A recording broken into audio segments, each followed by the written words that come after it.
see something on Twitter and think, I know this isn't real, but what if it was? So I saw this render of a Magic Keyboard where all of the keys were Legos, and I thought this seems really fun and I just want to give it a shot, but there were two problems. It's really hard to find like full sets of keycaps for the Magic Keyboard, let alone a full set of keycaps that's Legos, but it's a good thing that I have a 3D printer with slight obsessive compulsive tendencies. That does kind of lead into my second problem though. The Magic Keyboard is just kind of hard to work with. When I pulled the keys off to see how I can model my own, I found that they do have features that I can recreate, which is good, but they're also really small, so I don't think they'll actually print well and hold up. Since I only have FDM 3D printers, I probably won't be able to make something small enough that fits the tolerances of the Magic Keyboard. So I'm gonna start with this Keychron K2 and make a mechanical Lego keyboard and then see if I can shrink that down. I figured the best way to start this would be to take a model of a keycap and a model of a Lego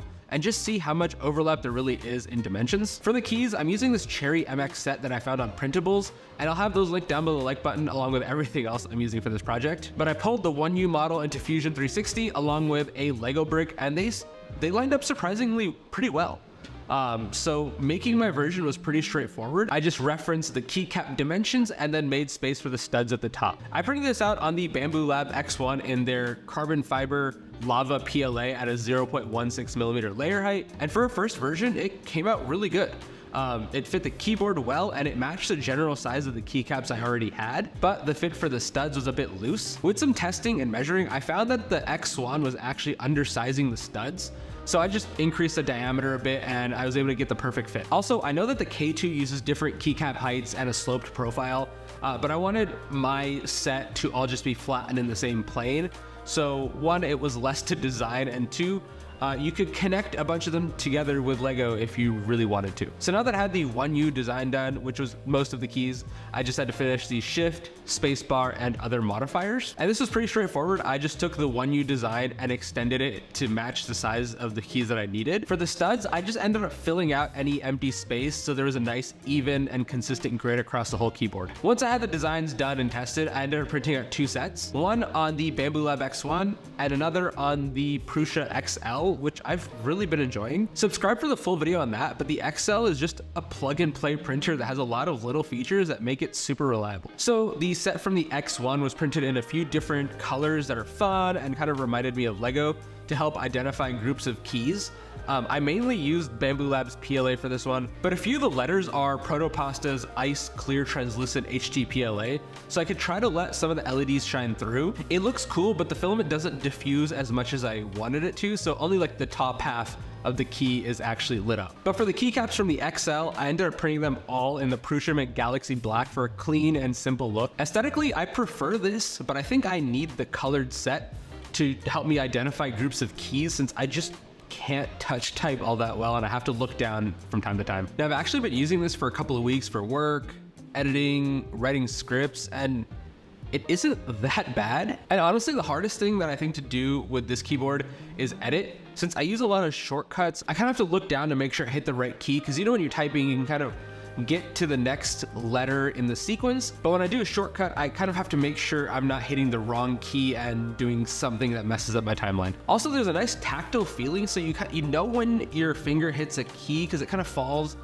in between the studs, if that makes sense. Kind of like how the original keycaps like sloped down in the center. Also, the sound did change a bit when I swapped to these from the original keycaps. Here's what the original K2 sounded like.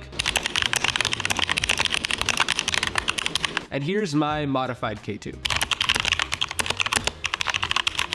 Let me know down in the comments which one you prefer, but I think I like the sound of the 3D printed keycaps just because they're a little quieter. And I'll get to how this like actually affected my typing, but there were a couple of issues with the wider keys that have stabilizers. I just couldn't print the walls thin enough on an FDM printer. I just ended up trimming that stem a little shorter so it doesn't fully clip in. They still catch from time to time. It's not as often as it was before, but I think using it has kind of helped just get that fit better over time. But getting back to what it's like to use, I ended up testing this thing out on Monkey Type and compared it with the original K2 and my favorite keyboard, which is the one built into the MacBook Pro. Unsurprisingly, I was slowest with the least accuracy on the Lego keyboard, and I was fastest with the most accuracy on the MacBook Pro keyboard. But I wanted to see what other people thought, so I decided to show it to a few of my friends for them to try out. They were all pretty much across the board about 20 words per minute slower than they were on like the built-in laptop keyboard that they had in front of them.